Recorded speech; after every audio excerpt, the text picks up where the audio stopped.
Hello, bonjour, namaste. Welcome to the Canada and India show, where we meet the people that make up the vibrant Canada-India relationship. Every week, we interview leaders in their fields to dive into who they are and what drives them. From the arts, to trade, to human rights, we will discover together how rich and diverse this relationship really is. Hi, I'm Annie Dubé, Consul General of Canada in Mumbai, India, and you are listening to the Canada in India show. Thank you for joining us again. In today's episode, our focus is students and cities. I'm chatting with Professor Meric Gertler, who is one of the world's foremost urban theorists and policy practitioners. He is widely known as an expert on innovation, creativity, and culture as drivers of the economic dynamism of city regions.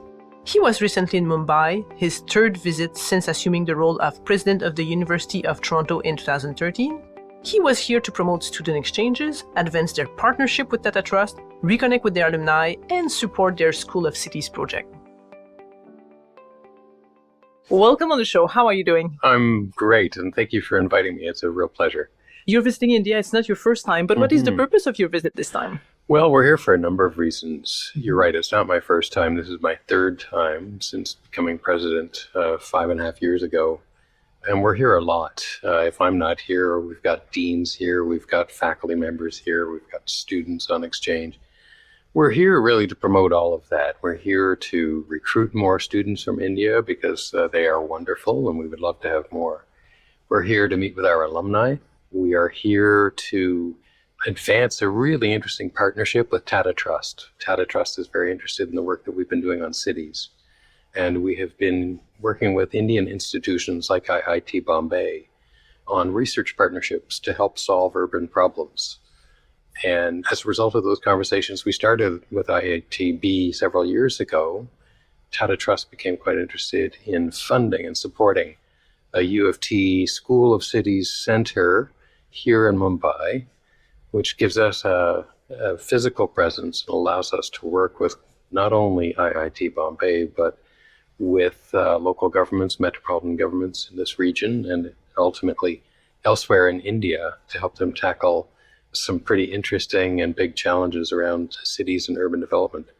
We're also taking advantage of our presence here to advance our partnerships with other private sector partners such as ICICI Bank and others who have been very interested in stronger partnerships with the University of Toronto.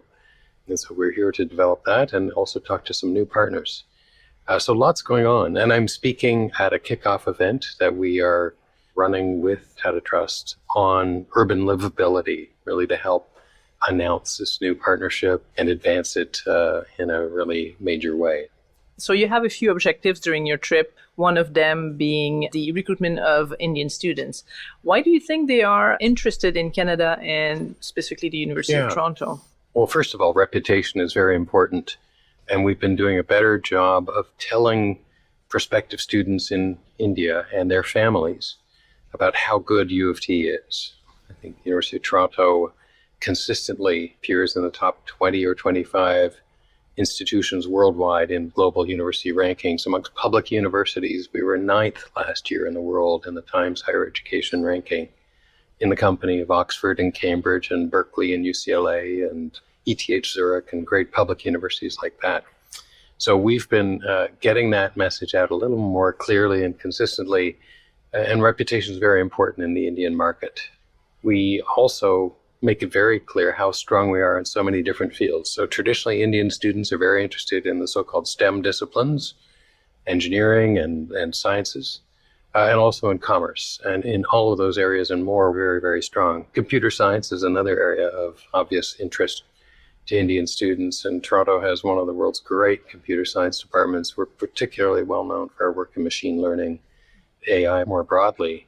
We're home to a guy named Jeff Hinton, who's regarded as the guru, to use an Indian term, the godfather of machine learning. So Jeff has really helped to put Toronto on the map in a sector like that. What we also say to prospective students from India is the Toronto region is one of the most diverse urban regions in the world. 50% of the people who live in the region were born outside of Canada, and they come from everywhere. So if you come to Toronto and you come to the University of Toronto, you can study with the world. It's a really exciting opportunity for a lot of students. Also, it's safe. It's a very safe place. I know that is of great concern to Indian families, and we want people to know crime rate is very low, and Toronto is a very peaceable city and a very harmonious place. All of those things, I think, are attractive to Indian students. Another thing I would mention is that the employment prospects are great. So while you're a student, many of our students have co-op placements or internships. We have something called a professional experience year. So between third and fourth year, our students have a paid internship between 12 and 16 months long, where they get fantastic experience and they get paid. And often that internship leads to a permanent job when they graduate. But when they do graduate, first of all, our graduates are very highly ranked. So both QS and the Times Higher Education Group do these annual employability surveys. They go out and talk to thousands of human resources managers around the world, and they say, rank the universities according to the quality of their graduates and the employability of their graduates. And we've been in the top 15 globally for the last 5 years, or number 12 on QS, number 13 on Times Higher, again, amongst public universities in the top 5 or 6 in the world. This is a statistic that we are making sure our prospective students and their parents understand, because it speaks volumes about how highly regarded our graduates are, how highly regarded our educational experience is. Finally, Canada stands out because if you're an international student graduating from a Canadian university, you automatically get 3 years of a work permit to work in Canada and get fantastic experience. So that's part of the overall offer that we make to Indian students. And we're finding it increasingly attractive. So we've had tremendous growth in applications from India, and we expect that to continue. Currently, we have a little over 2,000 students from India at U of T, and we would love to double that. You also mentioned research partnerships that you have. Where do you see the value of global research partnerships to solve the world's biggest challenges? Well, I think in one field after another, these kinds of partnerships are really important. So you can imagine a topic like climate change, where if we're going to, first of all, understand the science of climate change, and secondly, think creatively about how we're going to tackle it, you're only going to do this successfully if you can draw from experts in many disciplines, and I think in many countries and many institutions. And we have seen our scientists, our scholars, working with their counterparts from other universities around the world to tackle these issues. The same is true with cities, as we were just saying a few minutes ago.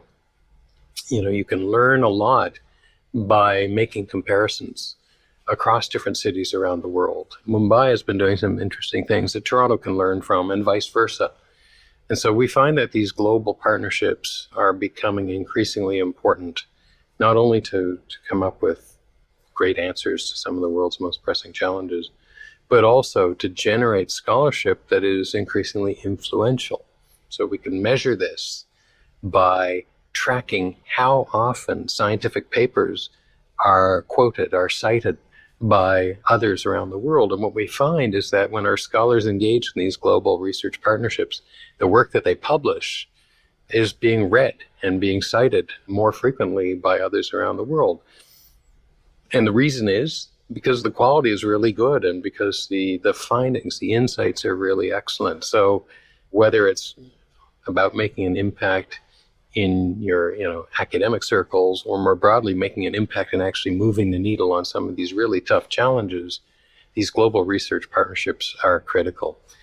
We have been partnering with institutions like IIT Bombay and others in India in many different fields. And one of the reasons I'm here, as I said a few minutes ago, is to clear the way to make it even easier so that we can facilitate faculty exchanges. We do things like create these things called international doctoral clusters, where we identify 1 or 2 subject areas where we've got faculty in Toronto and a university in India that have complementary interests, and where we can imagine them doing joint research. We can imagine them exchanging graduate students, masters and PhDs, or postdocs, and really focusing jointly on some very specific areas of research excellence. And we're finding this to be a really great model for fostering that kind of global collaboration. And our partners in India are really interested in doing more with us. You've mentioned earlier School of Cities. Yeah. Why do we need a School of Cities? But also, why is University of Toronto a good place for the School of Cities?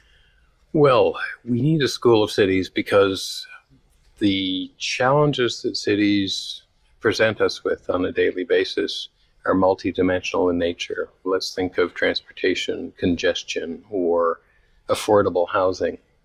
In either of those cases, you're going to need to draw on expertise from multiple fields if you're really going to come up with good solutions.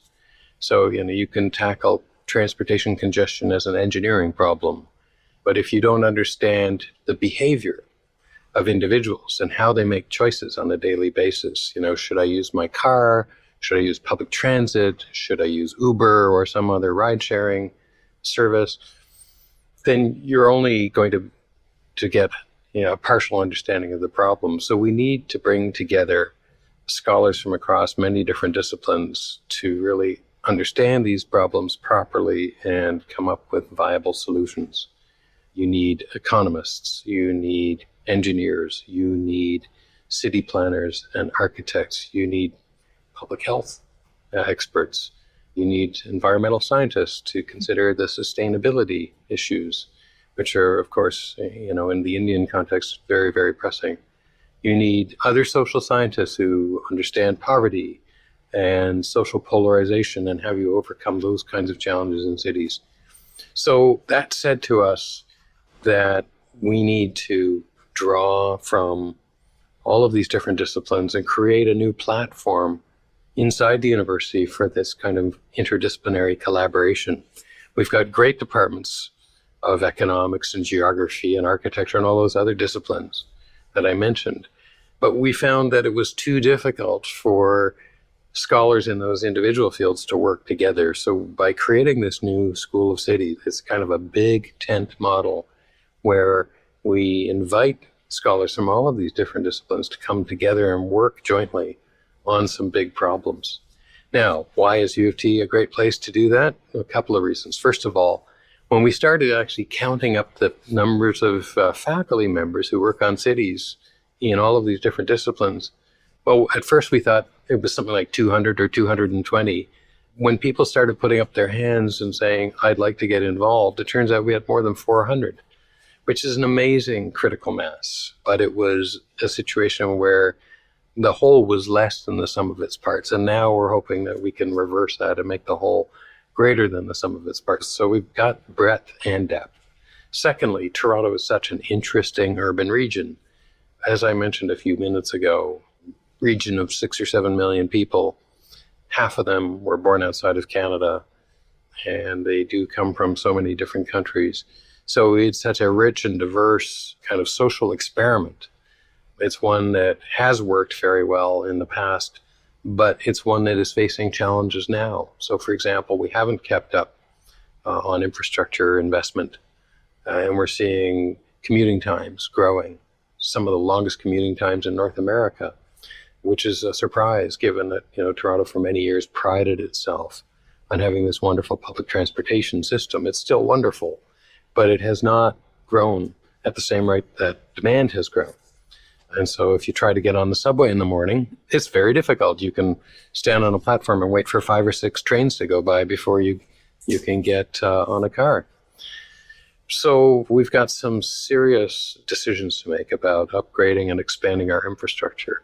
We're also seeing some tensions in terms of growing polarization in economic terms, where the gap between the richer and the poorer members of our city region is growing over time.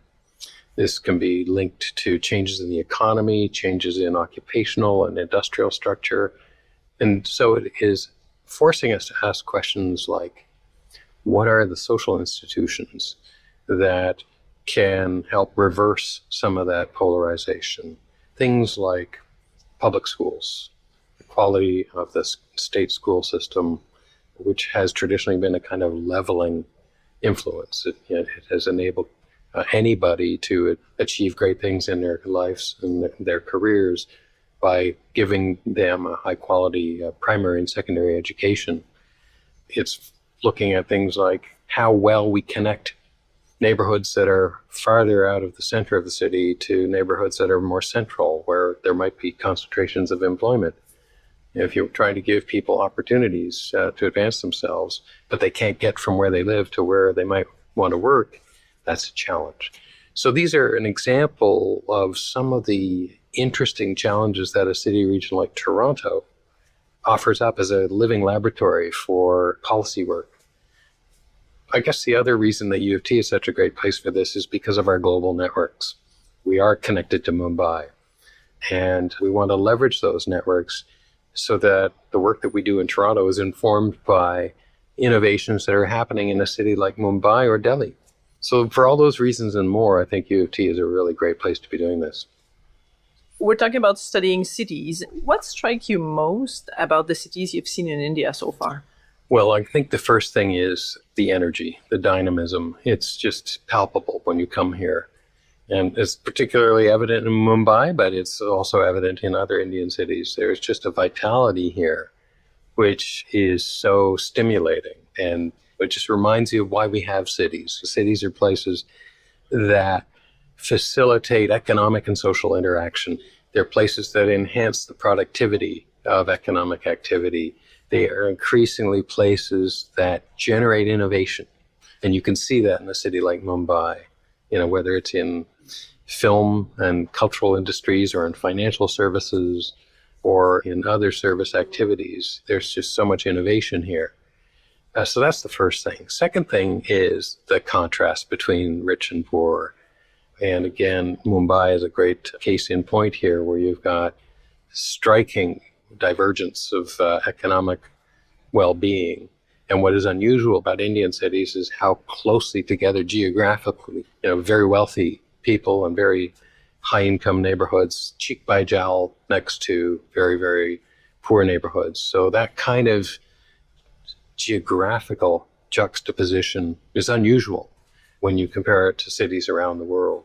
Third thing is, going back to the innovation theme, I'm really struck by how there is focus on using new technologies to kind of overcome some of these challenges. So mobile telephony, of course, is very widely spread within Indian cities. And I think India has been leading the world in terms of delivering services by mobile phone and other similar technologies that provide a very practical solution to local challenges here. And it's those kinds of interesting innovations that I think Canadian cities could actually learn from.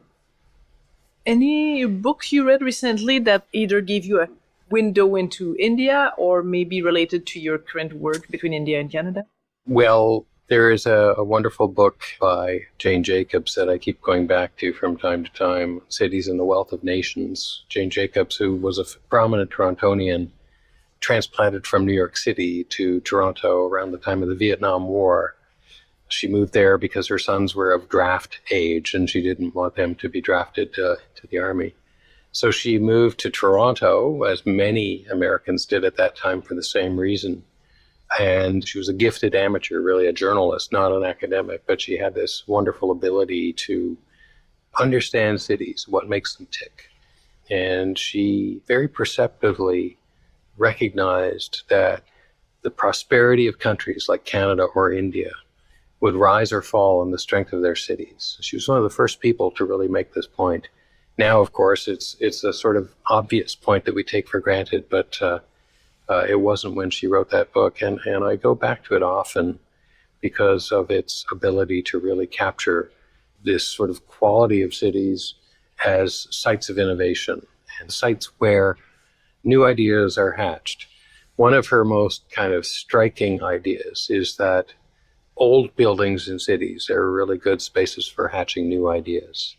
She talks about how you can see this in New York, you can see it in Toronto, you can see it in many other cities around the world where new activities are often sort of fostered in some of these older buildings and where they generate very dynamic new ideas. So in Toronto, for example, or in New York City, you see these kind of warehouse districts that have become focal points for a lot of cultural and creative industries. or software, and a lot of new forms of economic activity that are harnessing computational tools like machine learning or artificial intelligence to transform one industry after another. A lot of these activities have actually been born in a lot of these older spaces in the city. And again, it was just a great reminder from a very perceptive student of urban development, the value of retaining some of these old structures in order to support these new ideas. Typically, when people first colonize these buildings and kind of rethink their use, they tend to be less expensive parts of the city that are more permissive and more supportive of these kinds of high-risk activities. So it's a great reminder to planners about, how you don't actually necessarily want to knock down a lot of old buildings to put up shiny new things, because they can actually harbor and foster a lot of really valuable economic activity. I never thought of it that way, but it's true. When we walk around cities, there's always a redevelopment of an older neighborhood, and it becomes the trendy part where you see all the innovation happening. Yep. And you can see it in a city like Montreal, for example, which has experienced this phenomenon in Mile End and neighborhoods like that, and also in Old Montreal as well. So Canadian cities have a lot of great examples of this phenomenon. It's true. One of the topics we are particularly interested in, the government of Canada has made it clear, it's a feminist government. Mm-hmm. Where do you see, like the studies of cities specifically, how do you see that impacting women empowerment? Well, that's a big question. So cities are supposed to be places that offer opportunity. And so, I come back to that theme we were talking about a few minutes ago about how one ensures that social divides become smaller and not larger over time. And I think this is true when you look at it from a gendered perspective as well. You want to make sure that women, for example, have got equal opportunity and equal access to economic opportunity, which means that you need to make sure that your school system is doing the job in opening doors for women to study any field that they like and that they're encouraged in doing so. The University of Toronto takes this very seriously. So not only have we seen the proportion of women to men in our student ranks increase dramatically over time, and we now have roughly a 60-40 ratio of women to men across all of our programs, but we've also been thinking hard about how you make sure that women can find career opportunities in disciplines where they have traditionally been underrepresented. Engineering is a great example of that. So we have had Christina Amon serving as Dean of our Faculty of Applied Science and Engineering for the last 12 years or so. And she has taken it upon herself to really embrace this mission. How do we get more women to study engineering? And she has succeeded tremendously. So now 41% of our incoming class of engineering students is made up of women, which is one of the highest percentages in the world. And she's certainly laying the groundwork for us to go even further in that regard. Similarly, in many other science disciplines where women have tended to be underrepresented, we've made great inroads there. One of the ways that we've done this has been by working with high schools and primary schools to make sure that when students are still at that stage where they're imagining their future and contemplating choices, that they see opportunities, that they can see themselves in these roles. And obviously, one of the best ways to do that is by bringing great female role models to these schools and demonstrating through firsthand experience what might be possible. So I think, universities as sort of anchor tenants in cities can play a really big role in creating these kinds of opportunities and, providing prospective students with appropriate ambition and making sure that we knock down the barriers. We've also been looking hard at leadership within our own organization.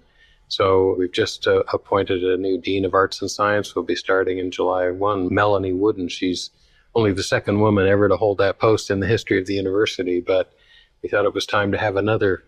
Our provost is a woman. I mentioned our Dean of Engineering being a woman. And, we are looking at all of our senior appointments with this lens. And also there are these things called Canada Research Chairs, which the federal government created a couple of decades ago, which are designed to attract and retain fantastic talent in all different disciplines across universities.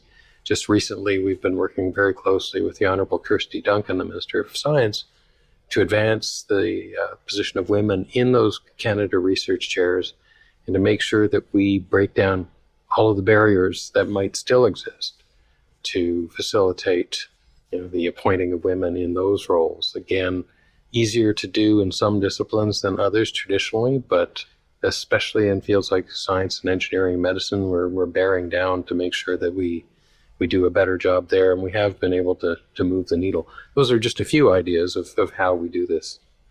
It's in our own best interest, though, to fully tap this very significant proportion of our labor force, a lot of brilliant women with great ideas. We also, of course, have to make sure that our own social policies and programs accommodate the needs of women who, of course, are child bearers. And we have to make sure that we have not just generous parental leave policies, but appropriate ways to welcome women faculty and staff back into the labor force when they return, and make sure that their career advancement is not impacted negatively by the time that they have taken away from their day jobs to raise a family.